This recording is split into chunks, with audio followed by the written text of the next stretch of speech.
A single mother working as a maid stumbles upon a secret that could destroy one of the most powerful families in New York. On the morning of the city's most glamorous wedding, inside the sacred walls of St. Patrick's Cathedral, Jasmine Carter hides in silence while the bride whispers words that no one was ever supposed to hear. Words about betrayal, greed, and a plan so cold it could shatter lives forever. She should have walked away, but she didn't, and that decision would cost her everything: her job, her reputation, even her safety. What would you have done if you were in her shoes? Would you risk everything to protect a stranger, or would you stay quiet and save yourself? Tell us what you think in the comments, and if stories like this keep you on the edge of your seat, make sure to like and subscribe, because this is only the beginning. Jasmine gripped her cleaning rag, her hands trembling as she pressed herself against the cold tiled wall. The faint echo of wedding bells outside seemed almost mocking, while behind the heavy oak door of the bridal suite, Victoria Hastings paced in her designer gown, phone pressed to her ear. Her voice was low but sharp, slicing through the quiet. "Ryan, my love, you know I only want you. Ethan is just a means to an end. Once the accounts are in my name and there's a baby in the picture, it'll be easy to cut him loose." Jasmine's breath caught in her throat, her pulse racing so loudly she thought it might give her away. Victoria's laugh followed, a chilling sound that bounced off the marble walls. 2 years, Ryan, at most. Then his fortune is ours. $500 million. Can you imagine? Jasmine's knees weakened. She knew she shouldn't be listening, but her body refused to move. Then it happened. Victoria stopped pacing and turned toward the mirror, and in that reflection, her eyes locked with Jasmine's. Silence fell, heavy and suffocating. Slowly, Victoria lowered her phone, her smile fading into a mask of ice. She stepped closer, her heels clicking against the floor like a countdown. "How long have you been standing there?" she asked, her voice deceptively calm. Jasmine stumbled out from behind the door, her words barely forming. I was just cleaning, ma'am. I didn't hear anything." Victoria's gaze narrowed, her tone sharp as a blade. "Liar! You heard every word." She reached into her clutch, pulling out a crisp stack of bills. "How much to keep your mouth shut? 1,000? 10? Jasmine shook her head, her voice shaking but resolute. "I don't want your money, but I can't let you deceive that man." Victoria's face flushed red, fury breaking through her polished facade. "A maid like you lecturing me? You have no idea who you're dealing with." Jasmine's heart pounded as she edged toward the door. "He deserves the truth," she whispered. But before she could slip past, Victoria blocked her path, her body rigid, her eyes burning. "No one will believe you. Not here, not ever. I am Victoria Hastings. You are nothing but a desperate maid." The air between them crackled with menace as Jasmine clutched her rag tighter, her fear battling against her conscience. One step backward, one chance to escape, and she knew the moment she moved, her life would never be the same again. The great cathedral pulsed with anticipation. 300 guests filled the pews, their whispers weaving into a restless hum beneath the soaring organ music. Chandeliers glimmered above, scattering light across gowns and tuxedos, and at the altar stood Ethan Coleman, the groom, his hands folded calmly in front of him. He looked every bit the perfect picture of Manhattan wealth, yet his eyes betrayed a quiet nervousness. And then, like a streak of lightning tearing through a still sky, Jasmine Carter broke from the shadows. Her maid's uniform was crumpled, her face pale, her chest heaving as she stumbled into the aisle. Her voice rose, trembling but desperate, cutting through the ceremony. "Mr. Coleman, please, you need to hear me. She doesn't love you. She is using you for your money." The room froze. Heads turned, gasps echoed, and cell phones lifted instinctively to capture the chaos. Ethan's brow furrowed in confusion, staring at the maid who dared interrupt his wedding. But Jasmine pressed forward, her voice breaking through the stunned silence. She's lying to you. I heard her with another man. She swore this wedding was nothing but a game." Her words tumbled out in a rush, desperate, unstoppable. And then came the counterstrike. The heavy doors at the back swung wide, and Victoria Hastings swept into view, breathtaking in her ivory gown, her veil trailing like smoke behind her. Tears streaked her perfect makeup as she rushed forward. "Ethan, my love," she cried, her voice trembling just enough to sound believable. "She's lying. She's jealous. She threatened to ruin our day because she envies what we have." She threw her arms around him, burying her face against his chest, sobbing loud enough for every corner of the cathedral to hear. The crowd murmured, a tidal wave of judgment rolling toward Jasmine. Guests leaned together, whispering harshly, their eyes sharp and condemning. To them, the image was clear. A desperate maid hurling wild accusations at a bride who looked like a fallen angel. Jasmine's knees shook, but she raised her hands, pleading, "Please, I swear I'm telling the truth. I heard her with my own ears. She said your name, Ethan. She said it would only take 2 years."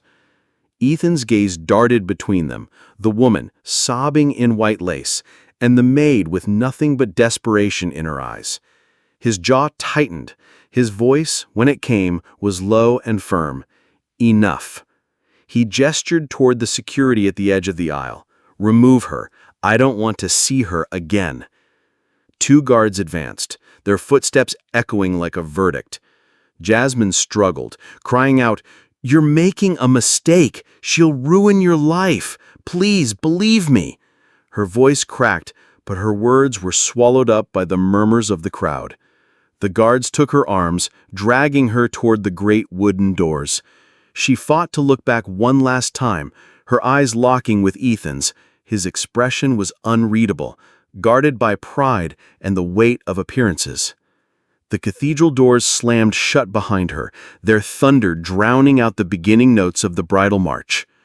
Outside on the stone steps, Jasmine stumbled into the chill of the New York morning.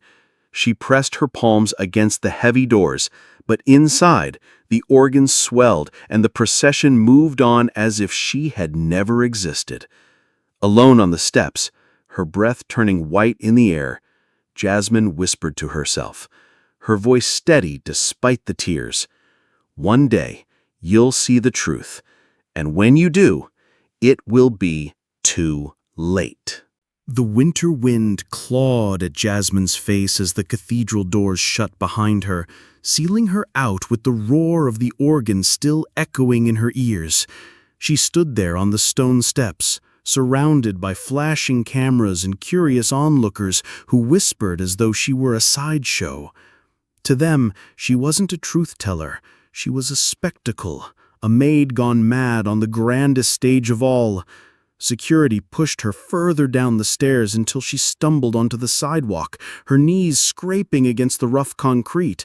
She pressed her hand to the ground to steady herself, her chest heaving, her heart aching. She had spoken, but no one had listened. Days later, the fallout began.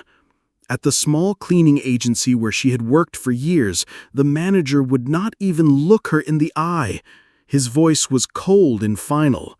Clients had called. They were upset. They didn't want her near their homes. "You've embarrassed this company," he said, sliding an envelope across the desk with her final paycheck. Jasmine clutched it, her palms sweaty, but her protests fell flat. By the time she stepped onto the street, she was jobless, her name tarnished beyond repair. Interview after interview ended the same way. At first, polite smiles, the hope of a second chance. Then came the phone call, hushed voices, and the sudden shift. "We're sorry, Miss Carter.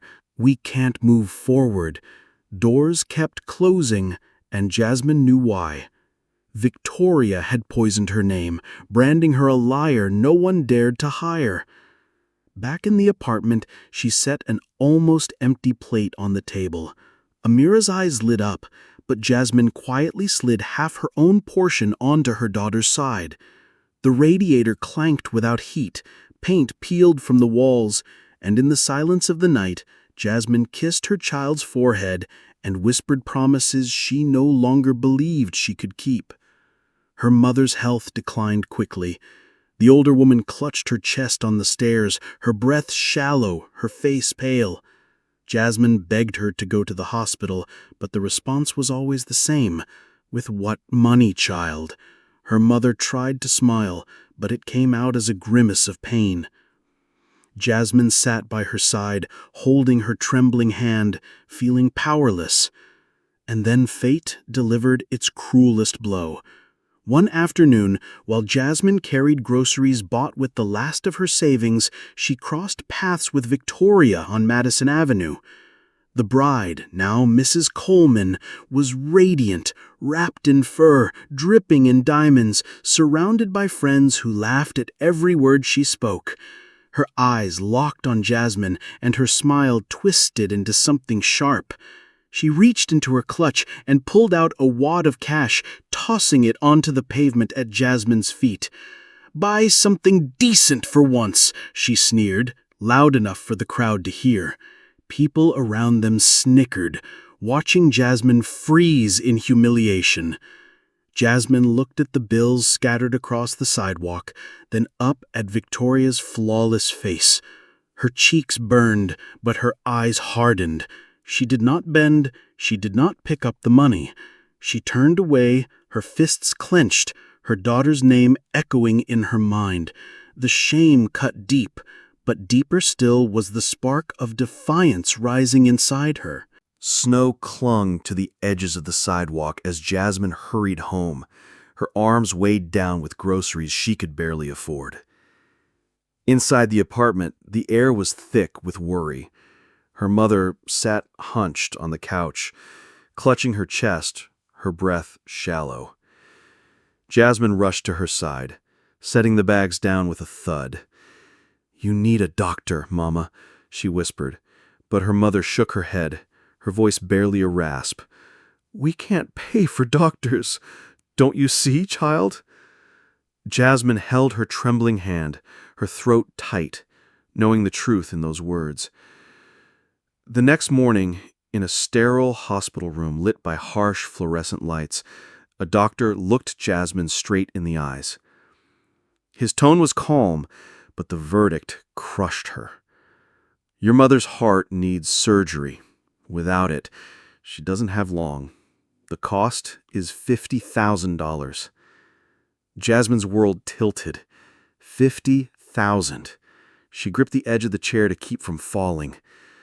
"There must be another way," she begged, but he only shook his head. Desperation drove her across the city, from one bank to another. She filled out forms, answered questions, forced her voice steady. At every desk, the response was the same. She had no assets, no steady income, no collateral. Each rejection felt like another door slammed in her face. "I'm sorry, Miss Carter, we can't approve you." She left each building with her hands shaking, her heart pounding louder than the traffic outside. And then fate twisted the knife. At a marble-lined lobby uptown, Jasmine pushed through the revolving door, clutching her denial letter, when she froze. Across the gleaming floor stood Victoria Coleman, draped in designer fur, her heels clicking like applause against the tile. Bags from luxury boutiques dangled from her arms. Diamonds glittered at her throat. She spotted Jasmine instantly, her eyes lighting with cruel delight. "Well, look who it is," Victoria drawled, her voice carrying across the lobby. "The maid who thought she could ruin me. How's life on the streets, darling?" She laughed, and her friends echoed her, a chorus of mockery. Jasmine stiffened, gripping the strap of her worn bag until her knuckles turned white. Victoria stopped just inches away, her voice low but laced with venom. "Still caring for that frail mother of yours in that run-down apartment? Must be hard watching her fade without a dollar to your name. She slipped a small pill bottle from her designer bag and pressed it into Jasmine's chest. "Consider it a gift. Leftovers from my dog's prescription." Gasps rippled across the lobby, all eyes fixed on the maid standing frozen, a bottle of pills trembling in her hands. Jasmine lifted her gaze, meeting Victoria's smile carved sharp as glass. Her face flushed, but her voice steadied. "You'll pay for this." The words hung in the silence, heavier than the marble around them. As Victoria turned on her heel, heels clicking like applause behind her. That night, Jasmine sat at the kitchen table, the light above flickering as though it too was tired of fighting. Amira slept in the next room, her small body curled beneath a blanket too thin for the cold. On the table lay bills, rejection letters, and the crumpled 100 Victoria had thrown at her feet. Jasmine stared at them until her vision blurred. $50,000, a mountain she could never climb. Her chest rose and fell in uneven breaths until suddenly, with trembling hands, she reached for a pair of scissors. In the bathroom mirror, she met her own eyes. Her curls, once full and wild, framed her face like a memory of better days. Without hesitation, she lifted the scissors. Snip. Thick strands fell into the sink. She cut again and again until the reflection staring back was a stranger. Hair cropped close, cheekbones sharper, eyes harder. The woman in the glass no longer looked like the maid dragged out of a cathedral. She looked like someone invisible, someone no one would recognize, and that was exactly what she needed. Weeks later, she walked into the steel and glass tower of Coleman Enterprises. Her cheap glasses perched on her nose, her uniform pressed and plain. She introduced herself as a cleaning applicant, her voice steady, her story rehearsed. The supervisor barely looked up before nodding. "We need reliable hands. Morning shift on the executive floor. Can you handle that?" Jasmine lowered her eyes and answered softly, "Yes, ma'am." Her heart pounded, but she signed the papers. She was in. On her first morning, the elevator doors slid open onto thick carpet and walls lined with art worth more than her entire building. She gripped her cleaning cart tightly, forcing her breathing to stay calm. And then fate played its cruel trick.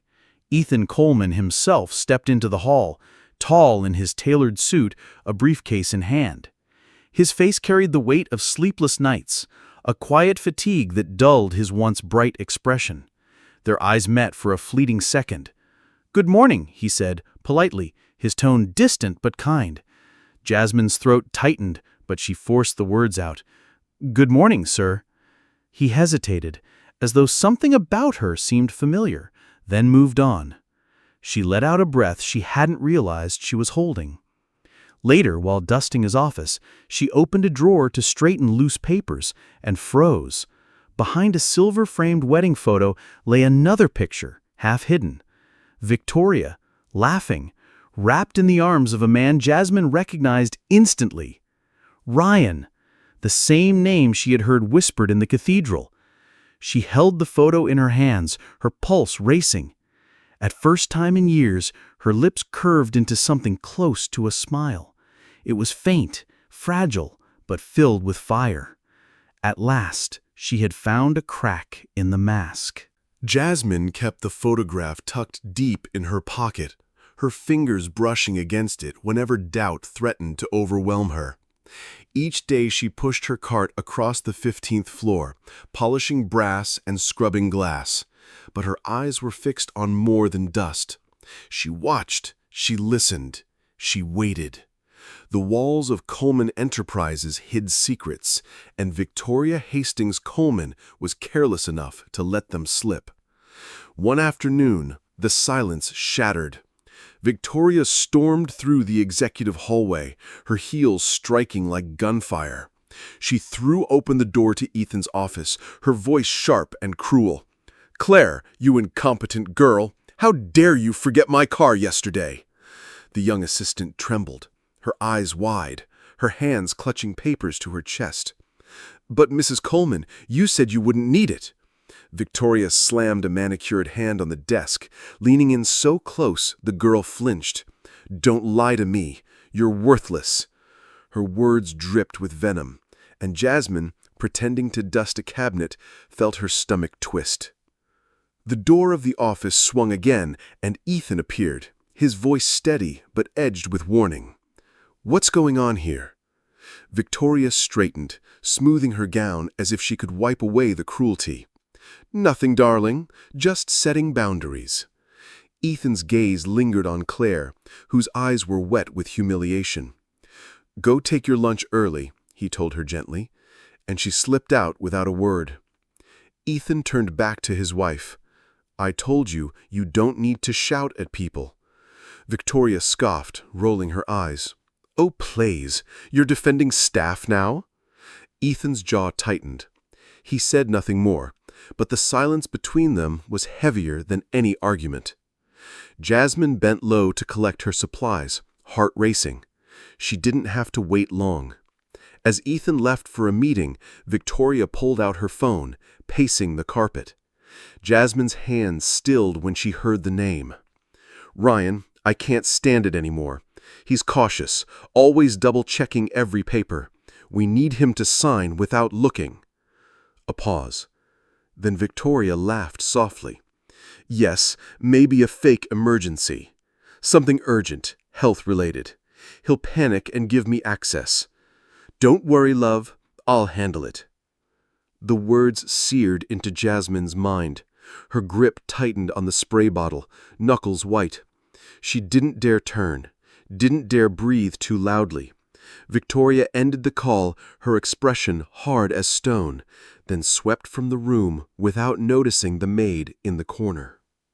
That night, Jasmine sat on the edge of her bed, holding the blurry photo she had taken outside the hotel and the one from Ethan's drawer. Two pieces of a puzzle, two doors to the same truth. Her pulse beat with both fear and exhilaration. She had what she needed to fight back, but she also knew one mistake could destroy her for good. Ethan sat in his office long after the sun had slipped behind the skyline, staring at documents he couldn't focus on. Victoria's temper had grown sharper, her excuses more frequent, and her sudden disappearances gnawed at him. That morning she had left again, muttering something about helping a cousin named Ryan, a cousin he had never heard of in all their years together.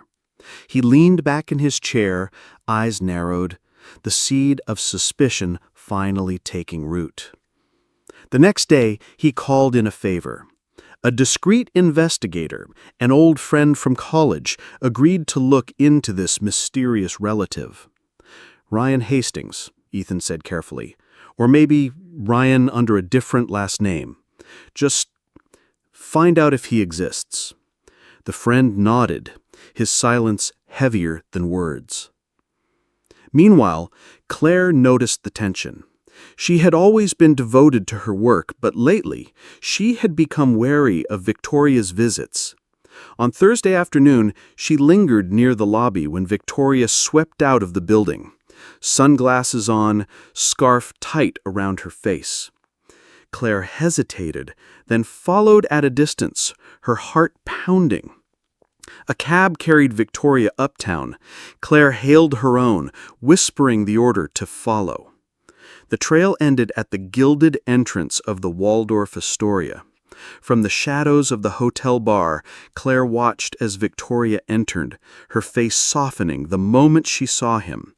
A tall, younger man rose to greet her, his hand resting easily on his waist. They leaned close, their voices low, their laughter unmistakably intimate. Claire's hands trembled as she lifted her phone, capturing the image. The shutter click seemed deafening, but neither of them noticed. The next morning, Claire's steps were hesitant as she approached Ethan's office.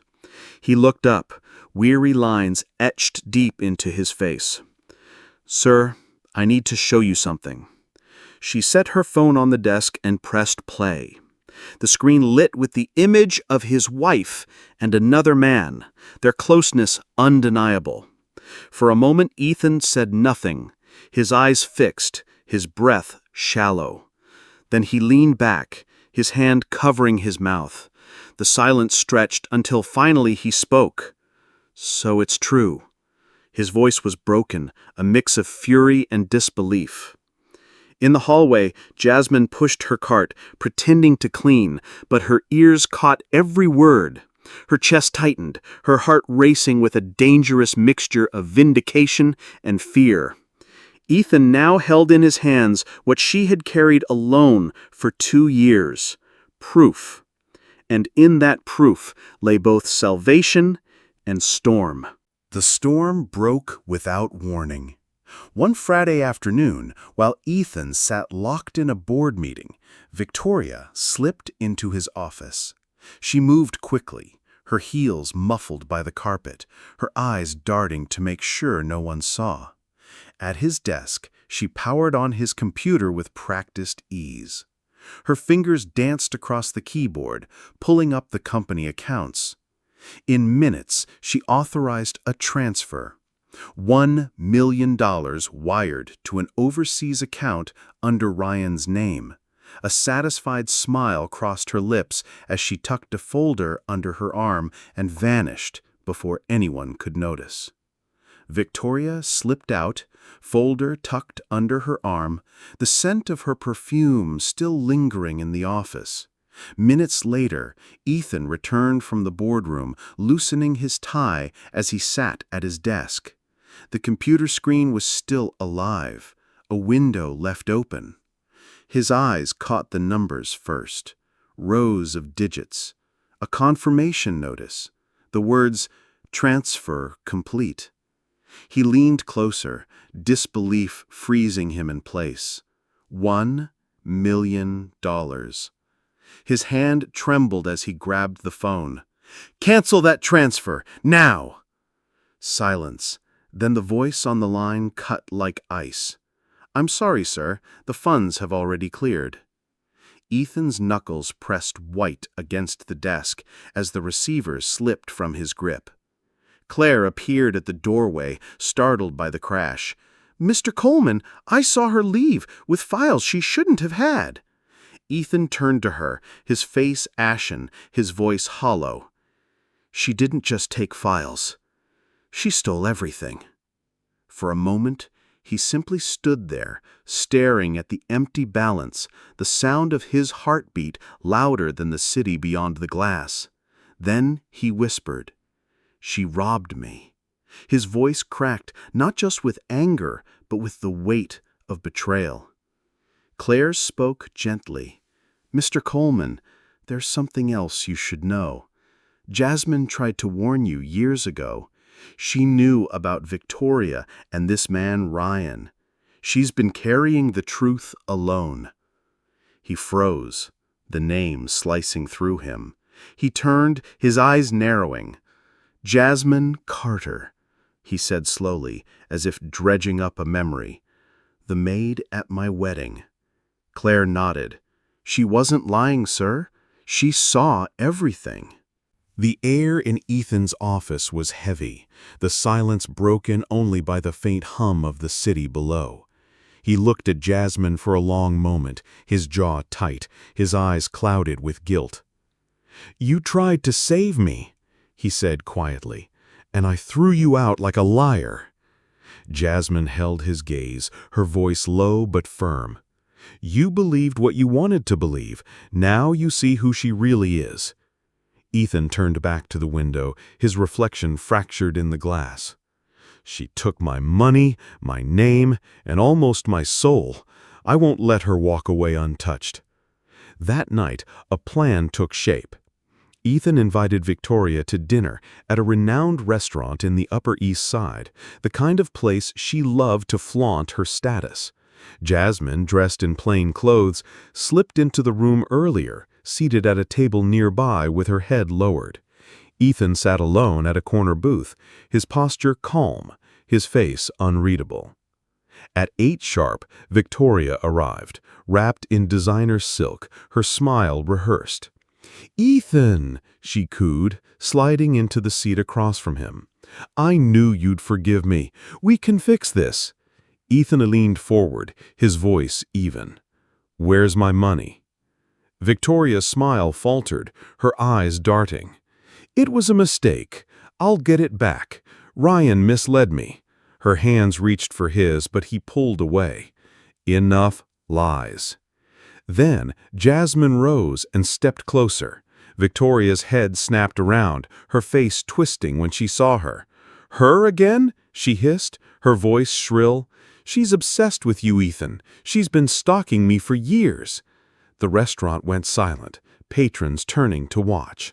Jasmine's voice cut through the tension, steady as steel. "Tell them, Victoria. Tell them about Ryan, about the plan to drain him dry and run." Victoria slammed her hands on the table, her composure cracking. "Fine. Yes, I pretended. I married him for money. Do you know what it's like to live with a man so dull, so blind? He deserved it." Gasps rippled through the room, phones lifted, recording every word. Ethan's eyes never left her.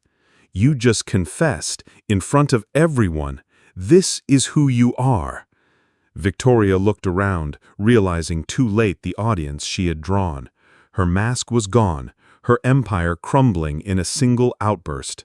She grabbed her purse and fled, her heels echoing like a retreating drumbeat, leaving Ethan and Jasmine in the center of the stunned silence. 3 days later, the news had spread through every corner of the city. Videos of Victoria's outburst played on phones, televisions, and office screens, her words etched into the memory of high society. Invitations once begged for were now rescinded. Friends vanished, and her name was whispered only with ridicule. Ryan had disappeared with most of the money, leaving her to face the ruins alone. Ethan recovered part of the fortune, but he no longer spoke of it. $300,000 is a cheap price, he said one evening, to be rid of a woman like her. For Jasmine, life shifted slowly but unmistakably. She no longer pushed a cart through the hallways unseen. Ethan called her into his office, his voice softer than she had ever heard. "You risked everything when no one believed you. I won't forget that." From that moment, she worked beside him, helping manage a foundation he had long dreamed of building, one that funded surgeries for families like hers, one that gave children like Amira a future. Each act of kindness stitched together the wounds she had carried for so long. But one morning, as the sun spilled through the glass towers, Ethan paused beside her desk. His voice was steady, yet uncertain. "Jasmine, through all of this, you showed me what love is supposed to look like. Not wealth, not appearances, but sacrifice. I can't deny it anymore. I've fallen for you." Jasmine's breath caught, her heart pounding. She had buried that hope long ago, yet now it stood before her. She whispered, "I feel the same." A year later, in a small chapel in Harlem, far from the marble aisles of St. Patrick's, Jasmine walked toward Ethan in a simple dress, her daughter Amira scattering petals ahead of her. Claire wiped tears from her eyes, the guests clapping softly as vows were spoken, not in grandeur, but in truth. Jasmine's mother, her health restored, lifted her hands in blessing. And across the river, Victoria sat in a dingy bar, her makeup smeared, her fur coat pawned weeks ago. She leaned on the counter, asking for a job, only to see the bartender shake his head. "We don't need your kind of trouble," he muttered, glancing at the TV above the bar. The screen showed Jasmine walking down the aisle, Ethan waiting with quiet joy. The patrons cheered at the sight, while Victoria froze, her glass trembling in her hand. For a moment her eyes softened, filled not with anger but something closer to despair. She reached up, snapped the screen dark, and slipped out into the cold night. The streets swallowed her, faceless and forgotten. The story lingers like a shadow, asking the question, what would you risk for the truth? Would you speak when no one listens? Would you keep fighting when the world calls you a liar? If this story moved you, share it, let others hear it, and subscribe for more. Because sometimes the smallest voice is the one that changes everything.